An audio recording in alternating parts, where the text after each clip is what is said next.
खुश हाँ मैं ताइयों के तू हर वेले नाले तेरे। सासंगत अभी अनाउंसमेंट हुई कि अवनीत पंचकूला से दास ध्यान कर रहा था।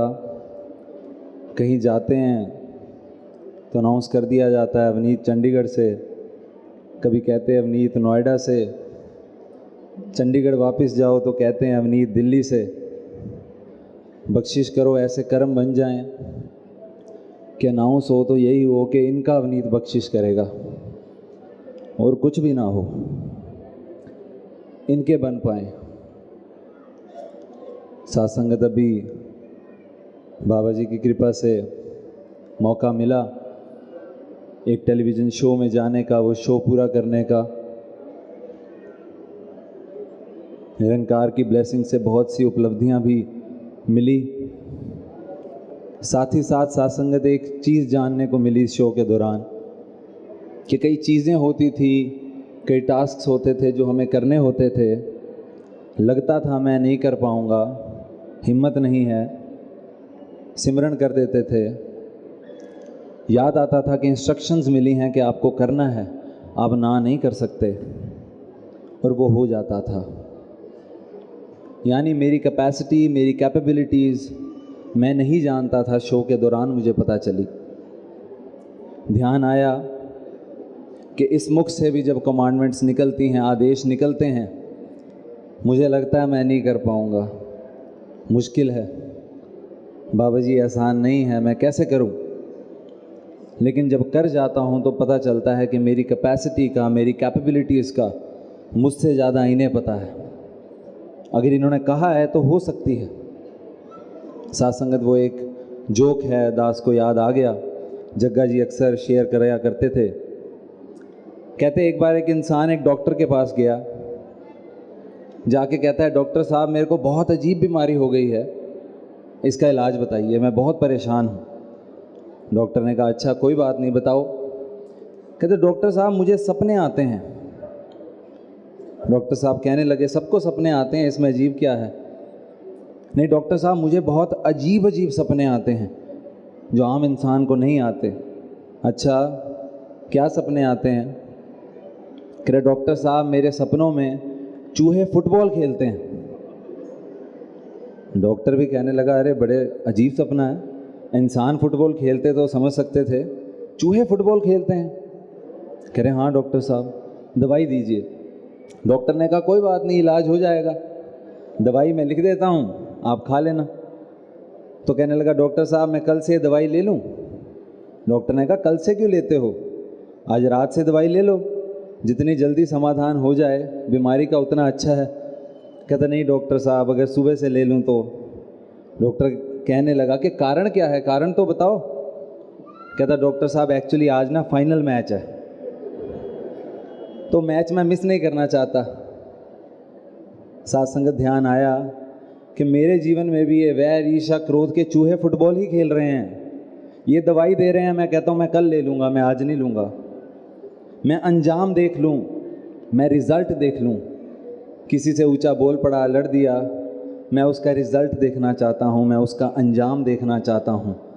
और यहाँ से वो पावन शब्द आ रहे होते हैं, वो मेरे जीवन में आ ही नहीं पाते। मैं कल से करूँगा, समाधान आज ही है। फिर कोई बहाने नहीं है कि मेरे सर्कमस्टांसिस ऐसे हैं मैं चल नहीं सकता। नहीं, मेरे सर्कमस्टांसिस भी इन्हें ज़्यादा पता हैं। वो एक और उदाहरण सात्संगत दास को याद आ रहा है कि सात्संगत फ्रेंच पढ़ा करते थे अपने कॉलेज टाइम में। तो फ्रेंच बड़ी मुश्किल लैंग्वेज है, इतनी आसानी से आती नहीं है। तो एग्ज़ाम हुआ करता था तो टीचर हमें पहले बता देती थी कि ये ऐसे आपको आने वाला है, इसकी लाइंस तैयार कर लो। हमें बताया गया कि ऐसे आने वाला है मॉ पैर, यानी कि माय फादर, मेरे पिता। हम सब ने जो फ्रेंच स्टूडेंट्स हमारे साथ थे उन्हें कहा कि हमें लाइंस लिख कर दे दो, हम लिख देंगे। अब हमने रट्टा लगा लिया, क्रैम कर लिया। पेपर में गए तो ऐसे आ गया माँ फमैये, यानी कि माय फैमिली, मेरा परिवार। अब तैयार करके गए थे माय फादर, मेरे पिता, और ऐसे आ गया मेरा परिवार। तो जिसको फ्रेंच आती थी वो तो चेंज कर सकता है, लेकिन जिसको नहीं आती, जो रट्टा मार के गया था, वो क्या करता? तो दास का एक दोस्त था, एग्ज़ाम ख़त्म हुआ, दास उसके पास गया, कहा सहरा तूने कैसे लिखा यार ऐसे, तुझे तो बिल्कुल फ्रेंच नहीं आती। तो कहने लगा नहीं मैंने एडजस्टमेंट कर ली। मैंने कहा नहीं तुझे फ्रेंच नहीं आती, तूने कैसे एडजस्टमेंट कर ली? कहता नहीं यार, एक पहली लाइन में ऐसी एडजस्टमेंट करी कि पूरा ऐसे क्लियर हो गया। मैंने कहा अच्छा क्या लिखा? वो कहता मैंने लिखा है मो पैर एस माँ फमैये, जिसका मतलब हुआ कि मेरे पिता ही मेरा परिवार हैं।